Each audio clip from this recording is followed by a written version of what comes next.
வணக்கம். இன்னைக்கு ரேக்ஸ் கிச்சனில் டேஸ்டியான காசி அல்வா, அதாவது நம்ம வெள்ளை பூசணிக்காவை யூஸ் பண்ணி ஒரு டேஸ்டியாகவும் அதே சமயம் ரொம்ப குயிக்காகவும் செய்யக்கூடிய ஒரு அல்வா நம்ம வந்து செய்ய போகிறோம்.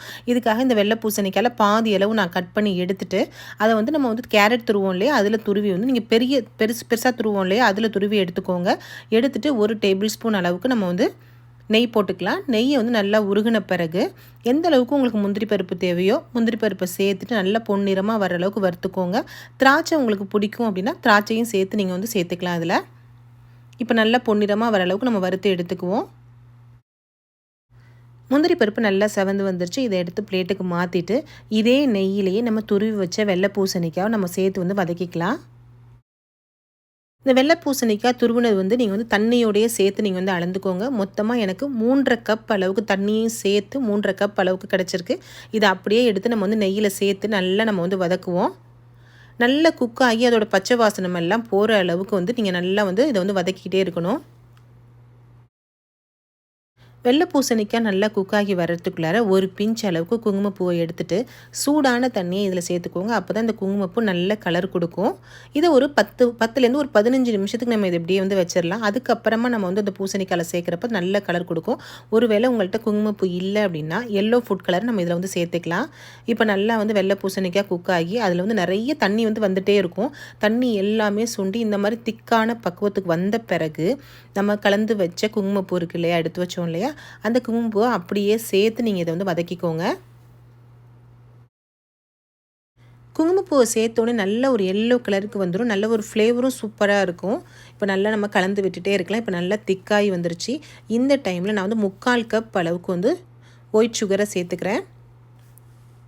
உங்களுக்கு அதிகமாக ஸ்வீட் பிடிக்கும் அப்படின்னா இன்னும் ஒரு 1/4 கப் கூட நீங்கள் எக்ஸ்ட்ரா வந்து 1 கப்பாக கூட நம்ம வந்து சேர்த்து இதில் வந்து நம்ம வந்து வதக்கிக்கலாம். இப்போ நம்ம இந்த சுகரை சேர்த்த பிறகு நல்லா வந்து இலகி நல்ல தண்ணியாக வர ஆரம்பிக்கும். அந்த தண்ணி எல்லாமே மறுபடியும் சுண்டி திக்கான பக்குவம் வர்ற அளவுக்கு நம்ம இதை வந்து கிண்டிகிட்டே இருக்கணும்.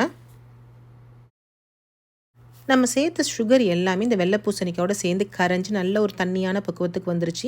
இந்த டைமில் நம்ம வந்து கொஞ்சமாக ஒரு பிஞ்ச் அளவுக்கு மட்டும் நீங்கள் வந்து உப்பு சேர்த்துக்கோங்க.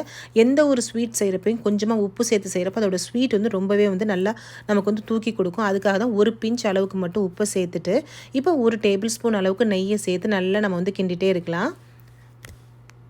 எப்போவுமே நம்ம வந்து அல்வா செய்கிறப்ப ஒரே தடியாக நெய் சேர்க்காமல் இடையில வந்து ஒரு 5 நிமிஷத்துக்கு ஒரு தடவை ஒரு நெய்யை வந்து ஒவ்வொரு ஸ்பூனாக நம்ம சேர்த்து செய்கிறப்ப அதோட டேஸ்ட் வந்து ரொம்பவே வந்து சூப்பராக இருக்கும். இப்போ இன்னும் ஒரு டேபிள் ஸ்பூனையும் நம்ம நெய்யையும் சேர்த்து நல்லா நம்ம வந்து கலந்து விடுவோம். இப்போ சுகர்லேருந்து அந்த வாட்டரும் நல்லா வந்து திக்காகி ஒரு திக்கான ஒரு அல்வா பக்குவத்துக்கு வந்துட்டுருக்கு. இந்த டைமில் ஒரு பிஞ்ச் அளவுக்கு ஏலக்காய் பொடியை சேர்த்து நல்லா நம்ம வதக்கி விட்டுக்கலாம். நல்லாவே இப்போ வந்து தண்ணியே எதுவுமே இல்லாமல் பாத்திரத்தில் ஒட்டாத அளவுக்கு நல்லா திக்கான பக்குவத்துக்கு வந்துருச்சு. இதுதான் நமக்கு வந்து கரெக்டான பக்குவம். லாஸ்ட்டாக 4 டேபிள் ஸ்பூன் அளவுக்கு நெய்யை சேர்த்துக்கிறேன். நெய்யை எப்போயுமே நம்ம இந்த மாதிரி உருக்கிட்டு சேர்க்குறப்ப அதோட டேஸ்ட் வந்து ரொம்ப நல்லாயிருக்கும். இப்போ நல்லா கலந்து விட்டுக்குவோம். லாஸ்ட்டாக நம்ம நெய்யில் பொரித்து வச்ச முந்திரி பருப்பையும் சேர்த்து நம்ம கலந்துட்டோம் அப்படின்னா ரொம்பவே வந்து டேஸ்டியான காசி அல்வா நமக்கு வந்து ரெடியாகி வந்துருச்சு. இப்போ உங்களுக்கு பார்க்குறதுக்கே தெரியும் நம்ம விட்ட நெய் எல்லாமே பிரிஞ்சு மேலே வர ஆரம்பிச்சிருக்கு. இதுதான் நமக்கு வந்து கரெக்டான பக்குவம்.